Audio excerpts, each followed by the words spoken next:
আরে বন্ধু, তোরে আমি কি বুঝামু রে? আমরা মুক্তিযুদ্ধ করলাম, দেশটা স্বাধীন করলাম, ভাবলাম যার কথায় স্বাধীন করছি তার হাতে দেশটা তুইলা দিছি, সে দেশটাকে উন্নত করব।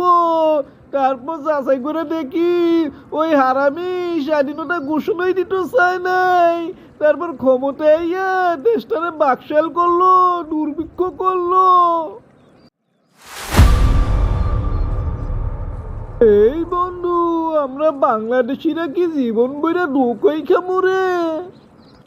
এই বেটা, আমরা জীবন বইরা ধোকা খামু মানে? আমরা বাংলাদেশিরা কি ধোকা খাওয়ার পাত্র রে? আমরা চুরির মধ্যে নাম্বার ওয়ান, আমরা আবার ধোকা খামু কেন রে? আমরা দুর্নীতিতে নাম্বার ওয়ান, তুই কি বুঝাইতে চাইতেছ? আরে আমার বন্ধু, এগুলোর মধ্যে তো আমরা নাম্বার ওয়ান ঠিক আছি, কিন্তু আমি বুঝাইতে চাইতেছি আমার জনগণের কথা। আরে আমরা তো স্বাধীনতার পর থেকে ধোকাই ধোকাই খাইতেছি, খালি ধোকাই খাই, যারা বিশ্বাস করি তার কাছেই ধোকা খাই। এই বেটা, তুই তো জানিস আমি 3 পাস, মানুষকে শোনাই 9 পাস। আমারে বুঝাই কো, তুই কি বুঝাইতে চাইতেছ সেটা বুঝাইয়া কো।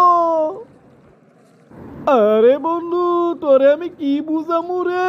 আমরা মুক্তিযুদ্ধ করলাম, দেশটা স্বাধীন করলাম, ভাবলাম যার কথায় স্বাধীন করছি তার হাতে দেশটা তুইলা দিছি, সে দেশটাকে উন্নত করব। তারপর যাচাই করে দেখি ওই হারামি স্বাধীনতা ঘোষণাই দিতে চায় নাই। তারপর ক্ষমতায় আইয়া দেশটারে বাকশাল করলো, দুর্ভিক্ষ করলো। এই বেটা, এর জন্যই তো আরে আমরা সানডে মানডে ক্লোজ করে দিছিলাম, এরপর থেকে তো আর আমরা ঠগি নাই।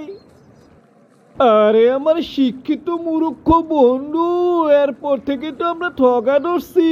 আঙ্গ জন্মই হইছে ঠগ দিয়ে, জনগণরে ঠগাইয়া। এরপর যারাই ক্ষমতায় আইছে দেশকে নিয়ে চিন্তা করে নাই, দেশের উন্নত করে নাই। আরে তুই কি কইবি? এরপর যাই কিছু হইছে না হইছে, 91 সালে সকলে মিললে দেশটা নতুন করে গড়ার শপথ নিলাম। এরপর কি হইলো?